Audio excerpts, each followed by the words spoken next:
I hope that wherever you are in the world, you are well and you are having an amazing day. Okay, listen. So I've been chatting with you all about the Daniel fast. I told you that I absolutely enjoyed it. On the last video, I talked about exactly where the Daniel fast originated in the first chapter of Daniel in the Bible.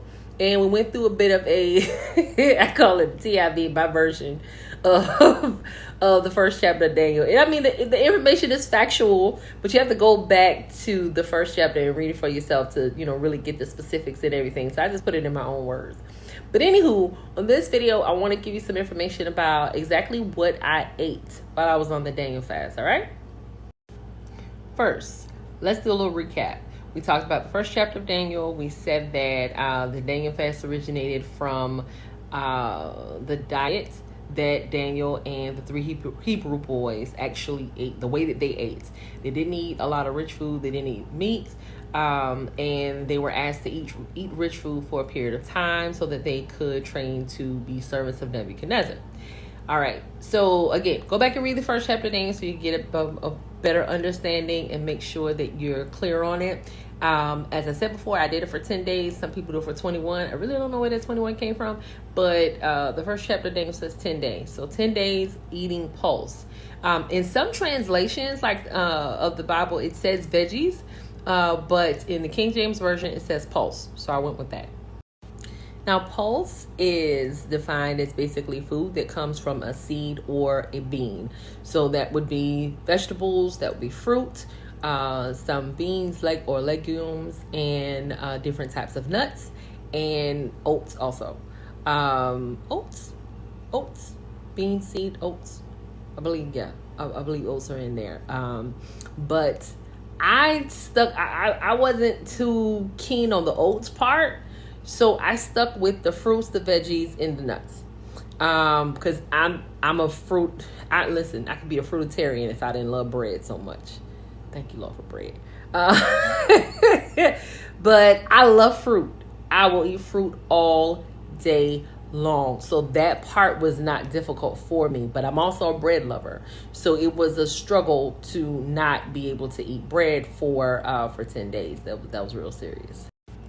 Let me tell you another struggle for me. Another struggle was not eating cheese. I love cheese. I love cheese. When I tell you I love cheese, Asiago, Parmesan. Listen, you have not had cheese until you've had some espresso Bella Vitano cheese or some, what's the other one I like? Espresso Bella Vitano and Merlot Bella Vitano. Listen, ain't nothing like it. Ain't nothing like it. Go get some, and I get mine from Publix, Fresh Market, sometimes Kroger. I will put it somewhere in here so you can know the correct spelling of it. Espresso Bella Vitano cheese. Ain't nothing like it. Nothing like it. I had to take a pause because I was getting too excited about the cheese. I had to take a pause. I love cheese. I'm a cheese lover, and that was hard. That was hard to not have cheese. It was just 10 days, but it was hard because cheese is wonderful. Listen, some aged white cheddar cheese. I don't fool with Gouda. I don't fool with Gouda. You can have what's that other one? I'm not real big on brie. I don't care for like the creamy cheeses. But I am here for some Asiago. I'm here for some extra sharp white cheddar. I'm here for that espresso Bella Vitano. Yeah. Ooh. Yeah. So now you know. I'm a cheese lover and I'm a bread lover. And so those two things were challenges for me during the 10 days. But I made it. Praise be to the name of the Lord our God. I made it. And the meat wasn't that big of a deal. And I was supposed to be talking to y'all about, the stuff that I ate. This was not supposed to be about food I love. Anyway, it's taking this particular turn, and I'm gonna go with it. So yeah, so we're chatting about food that I guess was challenging to not have.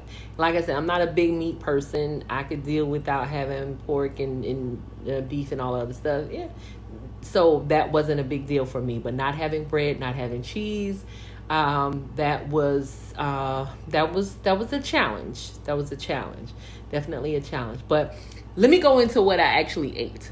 Here we go. So I ate just about every fruit or every type of fruit that you can think of. Because again, like I said, I'm a fruit lover, so that wasn't a big deal for me. I did not cook any fruit. I ate the raw fruit. But if you want to cook fruit during your Daniel fast, you're more than, you definitely can. I have not seen anything in my research that said it's not a good idea to cook fruit. Of course, you don't want to put a bunch of sugar, in your fruit. But I ate pomegranate and pineapples, and I love pineapples. Pomegranate and pineapple and bananas and apples and pears and what else did I? I mean, so many types of fruit. Just because I just love it. And I made smoothies also. That's another good thing. I made a lot of smoothies as well because, I mean, hey, that's fruit. It was very helpful to just kind of put all it together and go, especially if I was like on the go leaving doing something. That was helpful. Now, I'm going to show you one of the fruits that I ate that was absolutely amazing. I've fallen in love with it. This looks like a kiwi, right? It is not a kiwi. This is a sun gold. When I tell you it's good, it's amazing. A kiwi is kind of tart, but a sun gold is sweet. And instead of it being green on the inside, like a kiwi is kind of like a dark yellow color. And you can actually eat the outside of it. Like, you need outside. See?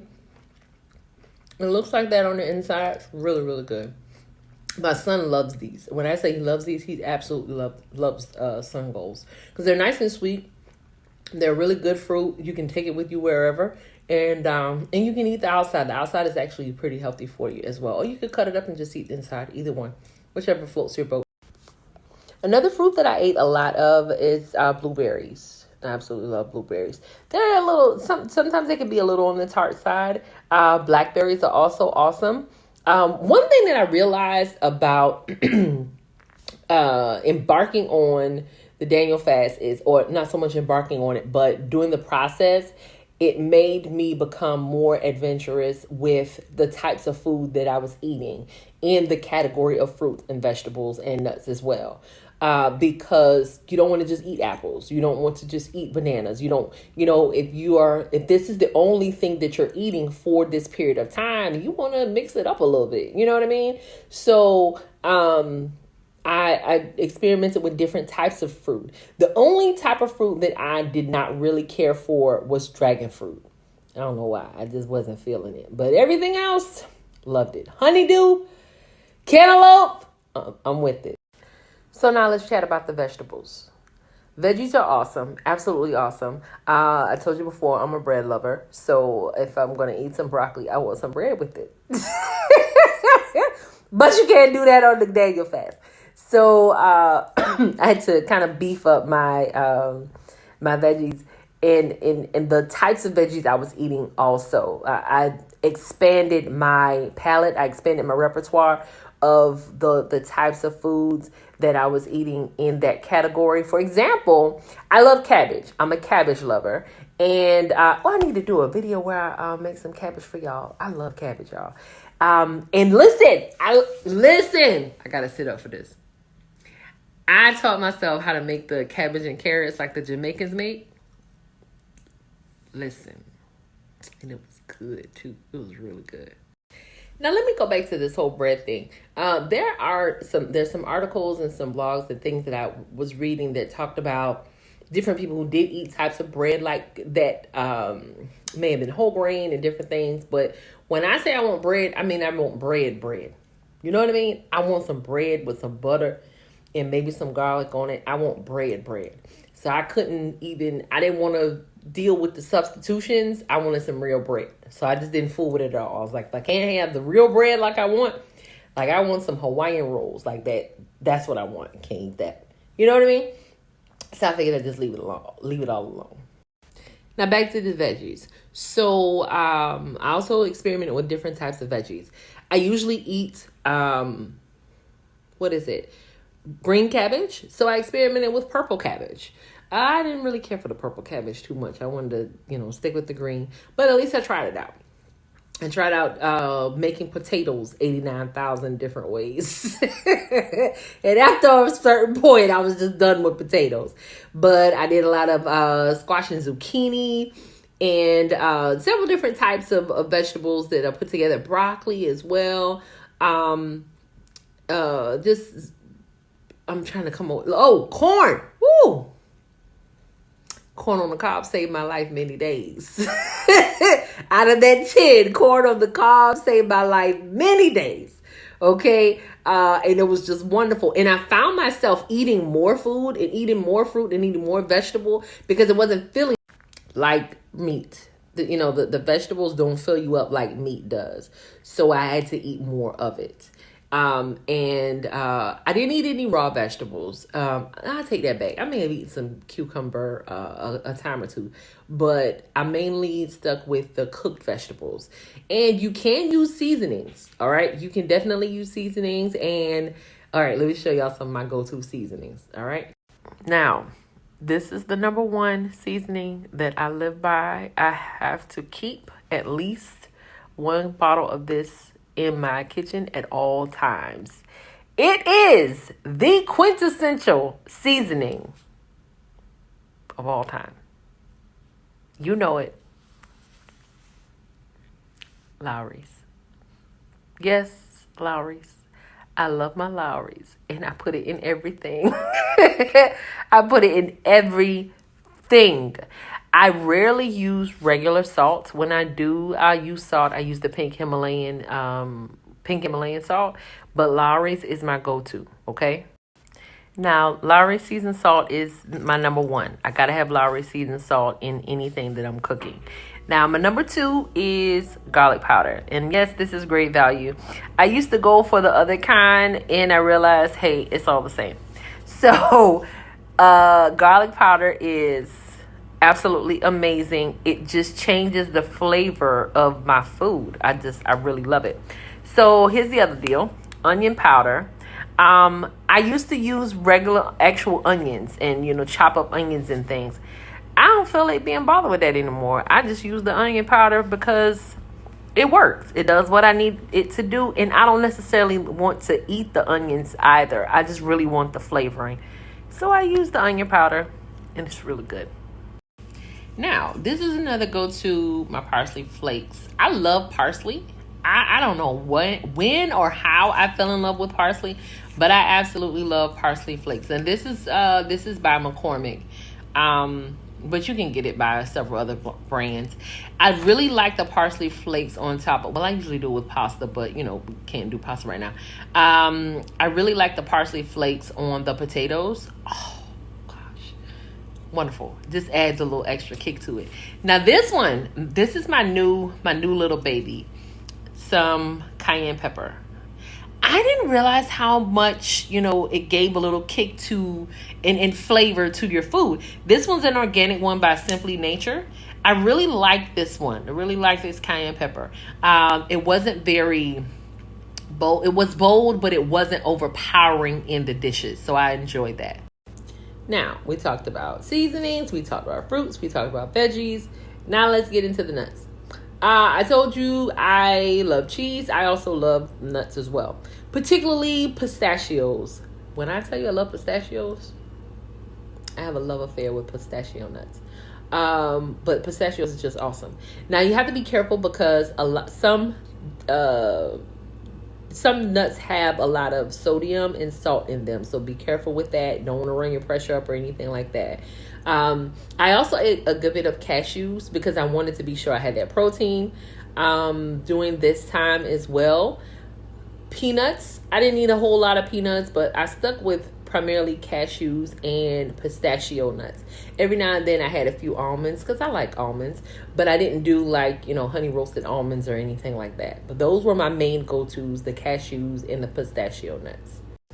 Now for a snack, for a few days, I actually made my own trail mix. You can get the pistachio nuts, the cashews, things like that, raisins, dried cranberries. You can also get dried bananas. Those are really good. And just kind of make your own trail mix. Or you could, if you wanted to just purchase trail mix, you could. But you definitely want to be careful. Read your packaging. I found myself reading packages a lot because I wanted to know what was in the food that I was purchasing, and I wanted to make sure it wasn't anything that was going to be a hindrance to the whole Daniel fast. And so I found that making things myself was best. Definitely best. Yep, definitely best. So let's recap. We've got the pulse, which is your fruits and your veggies, basically the food that comes from a bean or a seed. And fruits and veggies fall into that category. I told you about the different fruits that I ate, the different veggies, and the nuts as well. I told you I stayed away from oats. And so this is just, a composite of my meals for that 10 days, that 10-day period. I ate a lot. I did not skip on food.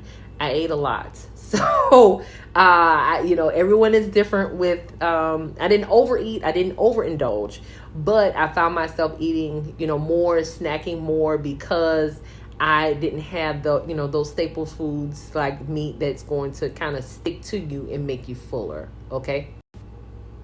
So I hope you've enjoyed this information with me going over what I ate during the Daniel fast, and hopefully you got some ideas of some things that you can eat too.